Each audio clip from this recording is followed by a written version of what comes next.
محترم ناظرین، السلام علیکم۔ کائنات کا ایک اصول ہے کہ یہاں ہر چیز فانی ہے، جو آج ہے وہ کل نہیں ہوگا۔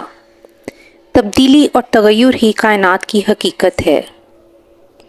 اب یہ تبدیلی چیزوں کی ہو، جگہوں کی، ناموں کی یا پھر رویوں کی، اگر تبدیلی مثبت انداز میں ہو تو قبول کر لینی چاہیے، اگر منفی انداز میں ہو تو انکار کی گنجائش اور اصلاح کی گنجائش ہونی چاہیے۔ ہم زمانے اور وقت کو برا بھلا کہہ کر اپنی ذمہ داریوں سے راہ فرار اختیار کر لیتے ہیں، جبکہ ہونا یہ چاہیے کہ ہم برائی کو اچھائی سے بدلیں، نہ کہ اچھائی کو برائی سے۔ آج جو چیز ہمیں معیوب نظر آتی ہے وہ آج سے 50-60 سال پہلے اچھی سمجھی جاتی تھی۔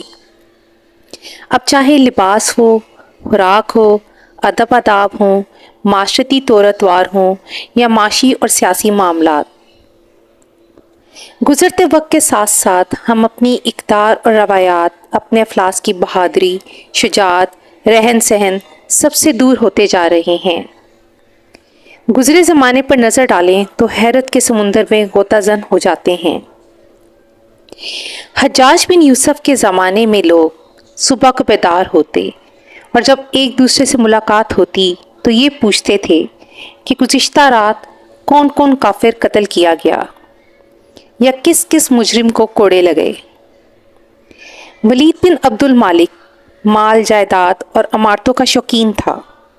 اس کے زمانے میں لوگ ایک دوسرے سے جب ملاقات کرتے تو مکانات کی تعمیر، نہروں کی کھدائی اور درختوں کے افزائش کے بارے میں پوچھتے تھے۔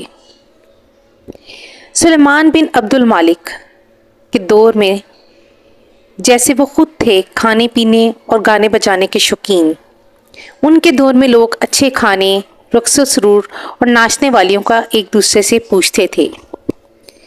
جب حضرت عمر بن عبد العزیز کا دور آیا تو لوگوں کے درمیان گفتگو اس قسم کی ہوتی تھی کہ تم نے قرآن کتنا یاد کیا، کتنی عبادت رات بھر کی یا کتنے نوافل ادا کیے۔ ناظرین، اس سے معاشرے کے ایک بڑے پہلو پر روشنی پڑتی ہے کہ عوام اپنے حکمرانوں اور بچے اپنے بڑوں کے نقش قدم پر چلتے ہیں۔ اگر حکمران کرپشن، اقربا پروری، ظلم، عدل و انصاف کے خون، جہالت اور دین کی قدروں کو پامال کریں گے تو رعایا بھی گمراہ ہوگی۔ آج صبح جب بچوں کی آنکھ یا نوجوانوں کی آنکھ کھلتی ہے تو بجائے مسجد جانے کے، قرآن کھول کر اللہ کے احکامات پڑھنے کے، ہر کوئی اپنے تکیے کے نیچے رکھے ہوئے موبائل کو پکڑ کر اپنے دوست احباب کو بھیجے کے پیغامات کو پڑھتا ہے۔ مختلف ایپس کھول کر دنیا کو ایکسپلور کرتے کرتے اسے وقت کا اندازہ ہی نہیں رہتا۔ دنیا بنانے والے کی یاد شاذ و نادر ہی آتی ہے۔ یاد رہتا ہے تو بس پیسہ، شہرت، ناچ گانا۔ آج نوجوان ایک دوسرے سے جہاد کی بات نہیں کرتے، وہ بات کرتے ہیں یوٹیوبرز کی، ٹک ٹاکرز کی۔ وہ کامیابی کا زینہ نماز اور قرآن کو نہیں، پیسے، بنگلے اور کار کو سمجھتے ہیں۔ چاہے یہ سب حاصل کرنے کے لیے اپنے خاندان کی عورتوں کو سکرین پر ہی دکھانا پڑے یا کسی کا حق چھین کر پیسہ کمایا جائے۔ یعنی جیسے حکمران ہم پر مسلط ہیں، ہماری نسل انہی کے نقش قدم پر گامزن ہے۔ لہٰذا بے دین حکمرانوں سے اقتدار صالح، اہل اور دیندار لوگوں کو سونپنے کی جدوجہد صرف سیاست نہیں بلکہ تقاضائے دین ہے۔ ناظرین، ہر کسی کا اپنا نظریہ فکر اور سوچنے کا اپنا انداز ہوتا ہے۔